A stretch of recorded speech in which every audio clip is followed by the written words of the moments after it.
এই যে মেলা বন্ধ করে দিনের আলোচনার মজলিস, সর্বদলীয় ধর্মীয় মজলিস হচ্ছে, আলোচনার মজলিস করেছেন, হাজারো সালাম জানাই, হাজারো স্যালুট জানাই। আমি আপনার এলাকার প্রত্যেকটা মানুষকে, প্রত্যেকটা ভাইদের কাছে আমি করজোড়ে অনুরোধ করব, এত যদি খুশি না হন আপনাদের পায়ে ধরে আমি অনুরোধ করে যাচ্ছি, গাড়ির কাজকে আপনারা বর্জন করেছেন, দিনের কাজকে আপনারা প্রতিষ্ঠিত করেছেন। এই দিনের কাজ, ইসলামের কাজ আমরা যেন মৃত্যুর আগে পর্যন্ত ধরে রাখতে পারি। আমরা আব্দুল খালেক ভাইকে হাজারো সালাম দি, স্যালুট জানাই। মাজমপুর সর্বধর্ম সমন্বয় কমিটি যারা আছেন, এই কমিটির প্রত্যেকটা ভাইকে আমি সালাম দি, স্যালুট জানাই।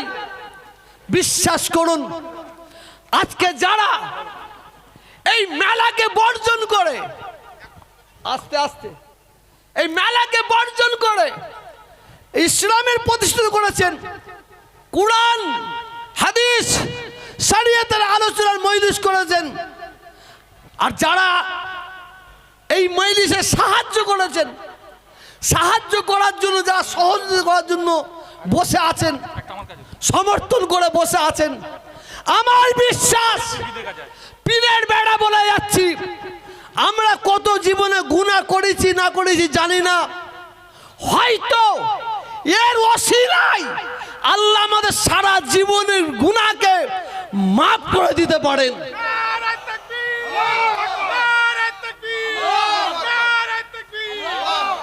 আমি বাংলাদেশে ছিলাম, বাংলাদেশ থেকে শুনতে পেলাম জনাব ইদ্রিস আলী সাহেব ইন্তেকাল করেছেন। আমি আগেও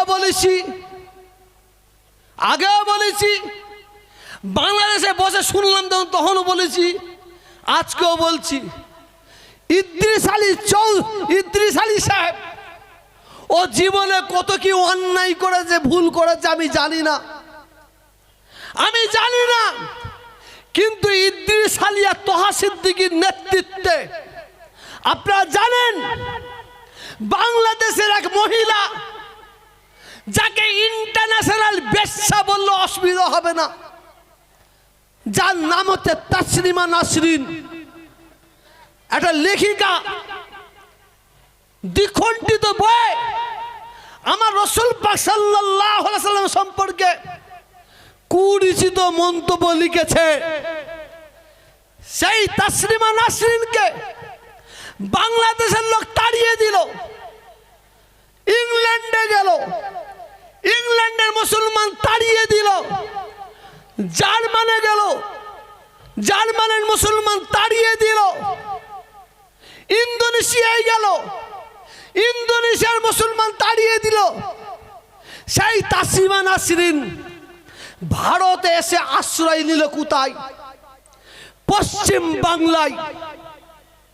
পশ্চিম বাংলায় আশ্রয় নিয়েছে যখন, আমি তোহা সিদ্দিকী তৎকালীন মুখ্যমন্ত্রী বুদ্ধদেব ভট্টাচার্যের সম্মুখে যে হাজির, আমি বলেছিলাম একজন বাংলাদেশি মহিলা, সে হযরত মুহাম্মদ সাল্লাল্লাহু আলাইহি ওয়াসাল্লাম আমাদের নেতা, আমাদের সরদার, যার জন্য সারা বিশ্বের মুসলমান এক সেকেন্ডের মধ্যে জীবনকে কুরবানি করে দিতে পারে। ঠিক বলেছি না ভুল? ঠিক বলেছি না ভুল বলেছি? বলুন হাত তুলে, বলুন হাত তুলে। আমি সেই তাসলিমা নাসরিনকে আপনারা দামি ফ্ল্যাটে রেখে দিয়েছেন, সিকিউরিটি দিয়েছেন, গাড়ি দিয়েছেন, এটা মেনে নেওয়া যাচ্ছে না। ওকে এই বাংলা থেকে তাড়াতে হবে, ভারত থেকে তাড়াতে হবে। উনি বলেছিলেন পীর সাহেব ঠিক আছে দেখে নিচ্ছি, দেখলো না। তৎকালীন বিরোধী নেত্রী মমতা ব্যানার্জি এই মহিলার চরিত্র এই ব্যাখ্যা দিয়ে বলুন, তাড়াবেন নাকি বলুন? বলে ঠিক আছে, দেখছি দেখছি দেখছি করে শুধু সময় কাটাচ্ছে। আমি ইদ্রিস আলী সাহেব একসঙ্গে বসলাম, ওই নবীর দুশ্মনকে তাড়াতে গিয়ে যদি জীবনটা কুরবানি করে দিতে হয় তাও দেবো ইনশাআল্লাহ। এলান করলাম, ঘোষণা করলাম, 7টা থেকে 9টা সারা বাংলায় বন্ধ করে দেওয়া হবে। তাসলিমা নাসরিনকে যদি তাড়ানো হয়। আমরা পথ অবরোধ করেছিলাম। আল্লাহ শকর, সেই দিন সন্ধ্যাবেলা তাসলিমা নাসরিনকে বিশেষ প্লেনে করে এই বাংলা থেকে জয়পুরে নিয়ে যাওয়া হয়েছিল। জয়পুরে সেই সময় মুখ্যমন্ত্রী ছিল বিজেপির। চিন্তা করুন, বিজেপির মুখ্যমন্ত্রী, তিনি বলছেন এই মহিলাকে রাখা যাবে না। এখন কোথায় আছে জানি না। যেটা আমি বলতে চাইছি, ইদ্রিস আলী সাহেব মারা গেছে, কাল কিয়ামতের ময়দানে আল্লাহ বিচার করবেন। আল্লাহ বলবেন, ইদ্রিস আলী তুই এখানে আয়। অনেকে ব্যাংক ডাকাতি করতে গিয়ে জেলে গেছে, অনেকে কলা চুরি করতে গিয়ে জেলে গেছে, অনেকে ঘেরির মাছ চুরি করতে জেলে গেছে। আর তুই জেলে গিয়েছিলিস না? তোর সঙ্গে অনেকে জেলে গিয়েছিল না? যে আমার হাবিবকে যে কুক্তি করেছে, বাজে ভাষায় গালাগালি করেছে, তার প্রতিবাদ করতে গিয়ে দুনিয়ায় জেলে গেছিস। যা আমার হাবিবের ওসিলায় আমি আল্লাহ তোকে জাহান্নামের জেলে দেবো না, জাহান্নামের জেলে দেবো না। অতএব আমি এই কথাটা বলার কারণটা অন্য কিছু নয়। পীর গুড়াচাঁদ হুজুরকে সামনে রেখে মেলা হবে, মহিলারা ছেলেরা একসঙ্গে ঘুরে বেড়াবে। একেও ঠেলা মারিবে, ও ওকে ঠেলা মারিবে, এ গেঁজা খাবে, ও গেঁজা খাবে, এ তালি খাবে, ও মদ খাবে, বেশারিয়াতি কাজ চলবে। এইটা মাজমপুরের মানুষেরা বললেন না, এটা ঠিক নয়, এটা ঠিক নয়, এটা ঠিক নয় বলে বর্জন করে কুরআনের মজলিস করেছে। মনে রাখবেন, মনে রাখবেন, ওয়ালিমান খাফা মাকাম রাব্বিহি জান্নাতান। আমার আল্লাহ বলছে, যারা আমি আল্লাহ আমার ভয় দুনিয়ার খারাপ কাজ থেকে নিজেকে বাঁচিয়ে লাই, নিজেকে দূরে রাখে, ওয়ালিমান খাফা মাকাম রাব্বিহি জান্নাতান, আমার আল্লাহ তাদের জন্য বেহেশতের মধ্যে দুইটি করে সুন্দর করে ঘর বানিয়ে রেখে দিয়েছেন। আমার বিশ্বাস, আমার বিশ্বাস আজকে মাজমপুরের ভাইয়েরা, এই খালেক ভাই থেকে শুরু করে যারা আজকে খারাপ কাজ থেকে নিজেকে বাঁচিয়ে নিয়েছে, ঈমান নিয়ে যদি মরতে পারে, এদের জন্য জান্নাত অনিবার্য। সকলে বলে ইনশাআল্লাহ, সকলে বলে ইনশাআল্লাহ। আর বেশি বক্তব্য নাই, ভাইয়ে ভাইয়ে মিলেমিশে থাকবেন।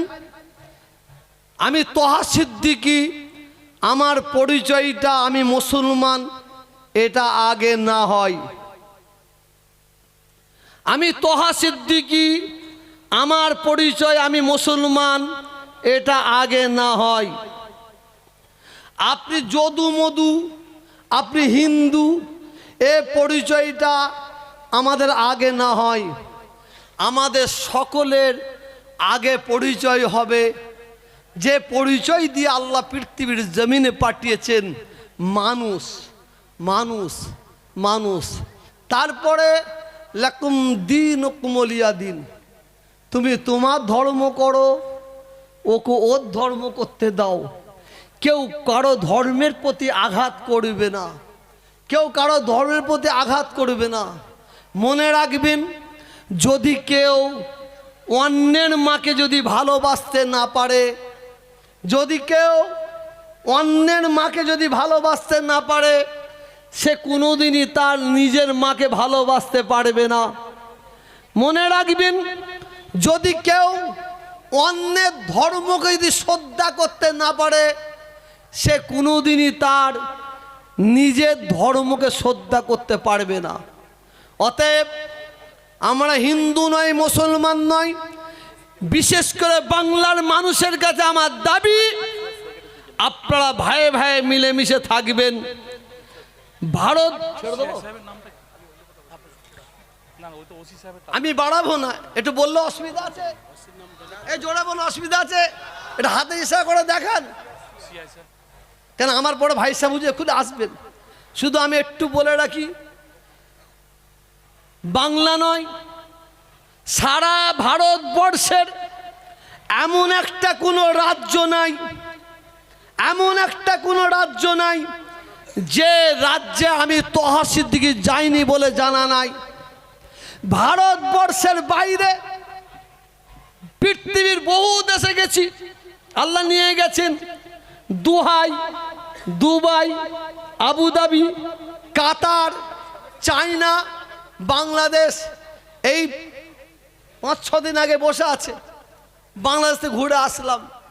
আজকে আমি বাংলার জমিনে মাথা উঁচু করে বলে যাব, সারা ভারতবর্ষের মধ্যে যত রাজ্য আছে, হিন্দু, মুসলমান, শিখ, ঈসাই, ঐক্য, একতা, ভ্রাতৃত্ব, ভালোবাসার রাজ্য, সম্প্রীতির রাজ্য যদি 1 নম্বরে কাউকে দিতে হয়, সেটা পশ্চিম বাংলাকে দিতে হবে, পশ্চিম বাংলাকে দিতে হবে।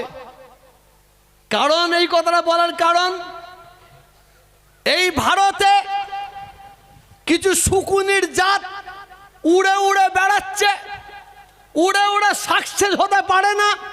ওই শকুনির জাতগুলো এই বাংলায় ঢুকেছে, এই বাংলায় ঢুকেছে। কেমন? শকুনি তার 2টো বাচ্চা আছে, বাচ্চাগুলো মাকে বলছে, মা কি খবর? বললে মাংস খাবো, গোস্ত খাবো। মা উড়ে উড়ে গেল, কিছু গরুর মাংস নিয়ে বাচ্চাদের সম্মুখে দিল। বাচ্চারা বলল, মা এ মাংস খাবো না, এ গোস্ত খাবো না। শকুনি আবার উড়ে গেল, কিছু ষোঁড়ের মাংস নিল, নিয়ে বলল, নিয়ে এসেছি খা। শকুনি বলল, মা এ মাংস খাবো না।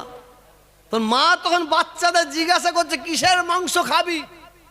বলছে, মানুষের মাংস খাবো।